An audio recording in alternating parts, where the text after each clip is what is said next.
श्री कृष्ण।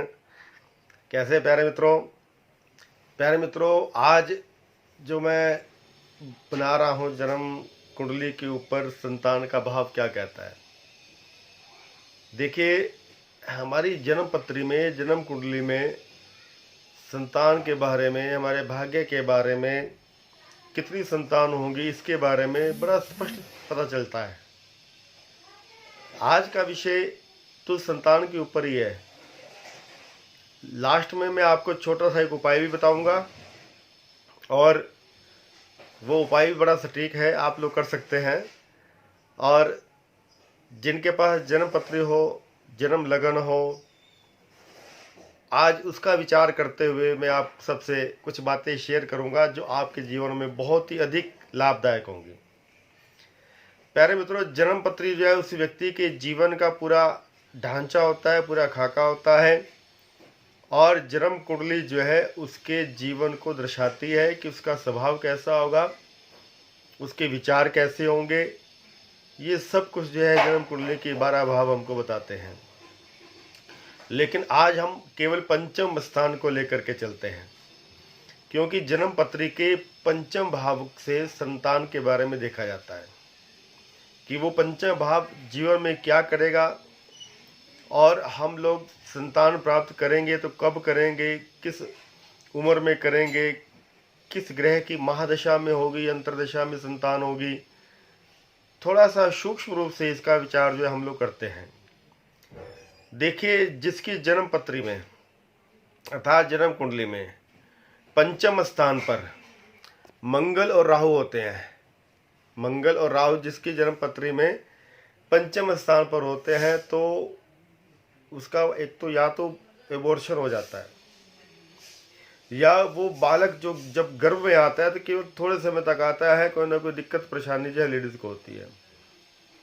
वो बालक, बच्चा लड़का हो लड़की हो, यदि गर्भ में आएगा तो गर्भपात, एबॉर्शन होने की स्थिति जो है मंगल और राहु के इकट्ठे साथ में बैठने से पंचम भाव में ये स्थिति आ सकती है।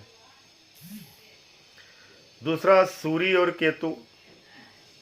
अगर सूर्य और केतु भी पंचम भाव में बैठे हों या एकादश भाव में बैठे हों, जन्म कुंडली के पंचम और एकादश भाव में ये सूर्य और केतु के बैठने से भी यही समस्या का समाधान, इस समस्या का हमको सामना करना पड़ता है।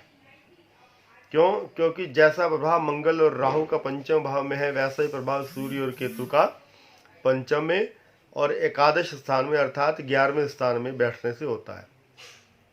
क्योंकि 11वां स्थान पर ग्रह बैठ करके 5वें स्थान पर दृष्टि डालता है, पूर्ण दृष्टि डालता है। और तीसरा, मैं आपको बताऊं कि संतान में बाधा कौन बनता है। देखिए, वैसे तो बृहस्पति जो है देव ग्रह है, पुत्र कारक माना गया। बृहस्पति, सूर्य, मंगल, इन तीनों ग्रहों को पुत्र कारक माना गया। और अगर पंचम भाव में बैठते हैं तो पुत्र की उत्पत्ति होती है। और शुक्र बैठ गया पंचम भाव में, शनि बैठ गया पंचम भाव में, चंद्रमा बैठ गया, बुध बैठ गया, तो ये कन्या की उत्पत्ति कराते हैं। इसी प्रकार यदि बलवान बृहस्पति अर्थात बलवान गुरु यदि पंचम भाव में बैठता है तो संतान में बाधा लेके आता है। बलवान बृहस्पति पंचम भाव में संतान में बाधा लेकर के आता है। पंचम भाव में मिथुन राशि हो तो बुध की अंतरदशा या महादशा में संतान की प्राप्ति होती है। पंचम भाव में बुध की राशि हो, मिथुन हो, तो उस व्यक्ति को बुध की अंतरदशा में या बुध की महादशा में संतान की प्राप्ति होती है। गोचर में जन्मपत्री का अध्ययन तो हम लोग करते ही हैं, तो साथ में गोचर का अध्ययन भी किया जाता है। हम लोग गोचर का अध्ययन भी करते हैं। गोचर में 5वें भाव में बृहस्पति की दृष्टि पड़े तो उस समय संतान का योग बन जाएगा। यदि बृहस्पति गोचर के ग्रहों में जन्म कुंडली के साथ साथ गोचर में बृहस्पति यदि पंचम भाव में दृष्टि डालता है तो उस वर्ष में संतान का योग अवश्य बनेगा। दूसरा, बृहस्पति जिस ग्रह में हो और जिस ग्रह को देखे उसकी अंतर्दशा में संतान का योग बनता है। बृहस्पति जिस ग्रह की दशा को देखे, जिस ग्रह को देखता है उसकी अंतर्दशा में संतान का योग बन जाता है। बृहस्पति जिसके साथ बैठा है उसकी अंतर्दशा में संतान होगी।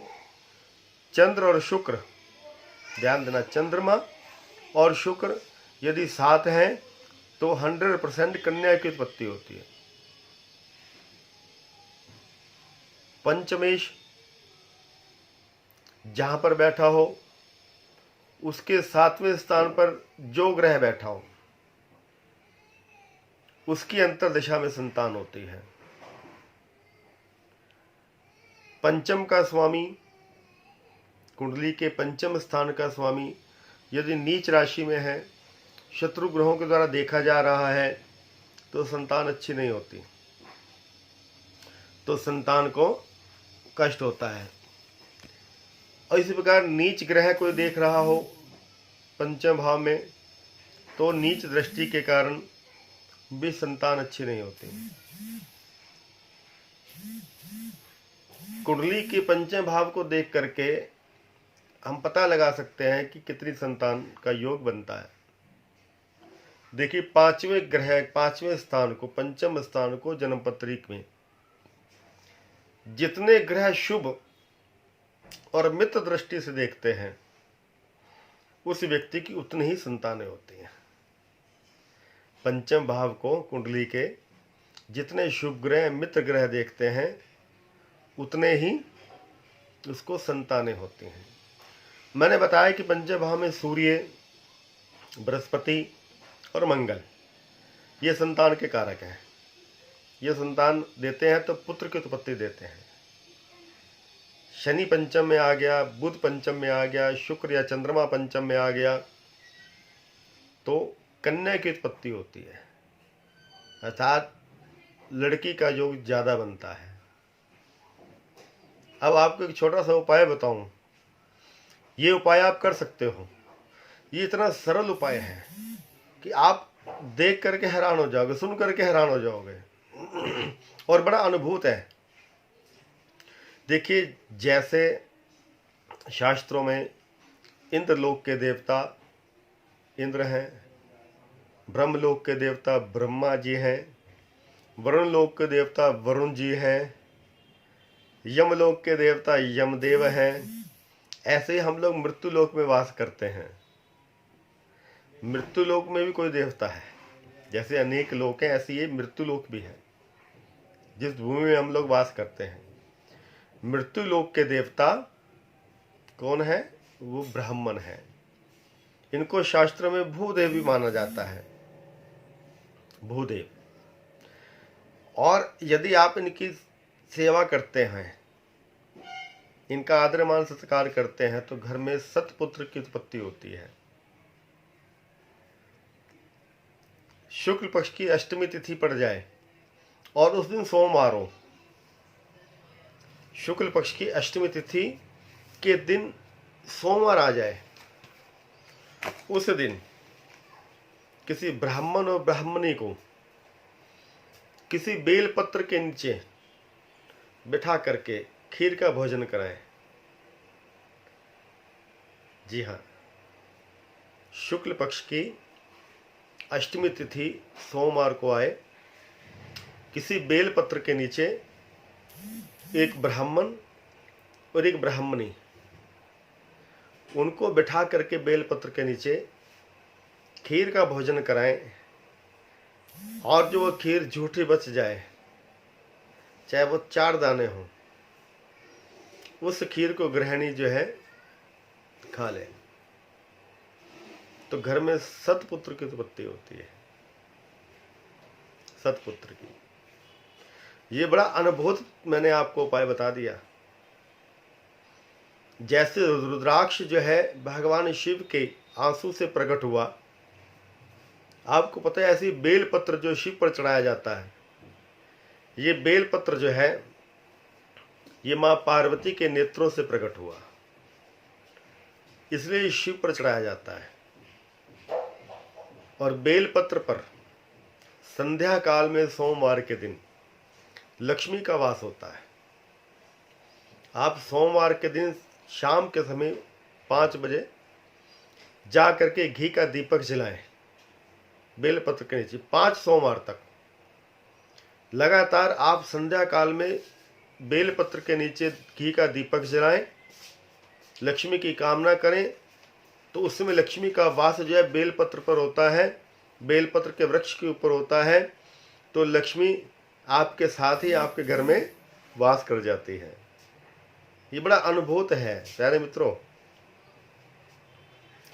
ये 2 उपाय मैंने आपको बताए, बड़े सरल उपाय हैं। लक्ष्मी बेलपत्र पर वास करते हैं, लेकिन संध्या काल में आप भी संध्या काल में लक्ष्मी को पूजना चाहते हैं तो दीपक जलाएं, बेलपत्र के उस वृक्ष को नमस्कार करें, कुछ देर उस वृक्ष के नीचे बैठें, लक्ष्मी जी के मंत्र को जाप करें, मंत्रों का उच्चारण करें बेलपत्र के नीचे बैठ करके, तो लक्ष्मी अति प्रसन्न होती है। कनकधारा स्तोत्र का पाठ करें, श्री सूक्त का पाठ करें, तो लक्ष्मी जब आप खड़े होंगे तो आपके साथ साथ लक्ष्मी प्रसन्न होकर के आपके घर में प्रवेश करेगी। प्यारे मित्रों, वीडियो कैसा लगा आपको? अच्छा लगे तो शेयर करें इस वीडियो को अपने मित्रों को, रिश्तेदारों को, भाइयों को, बंधुओं को, ताकि वो भी इस बात का लाभ ले सकें। और यदि आप अपने जन्म पत्री दिखाना चाहते हैं, कुछ पूछना चाहते हैं, कुछ अध्ययन कराना चाहते हैं, जीवन से जुड़ी हुई किसी भी समस्या के बारे में यदि आप पूछना चाहते हैं, तो नीचे दिए गए नंबर पर मुझको व्हाट्सएप करें। मैं आपकी जन्म पत्री का अध्ययन करके आपको बताऊंगा। संतान के विषय में पूछना चाहते हैं तो आप मुझसे व्हाट्सएप करके अपनी डेट ऑफ बर्थ, अपने जन्म पत्री के बारे में पूछ सकते हैं। मैं आपको उसका समाधान भी बताऊंगा, उपाय भी बताऊंगा। मैं पंडित अनिल कोदंड, श्याम सखा। जय श्री कृष्ण, जय श्री राधे।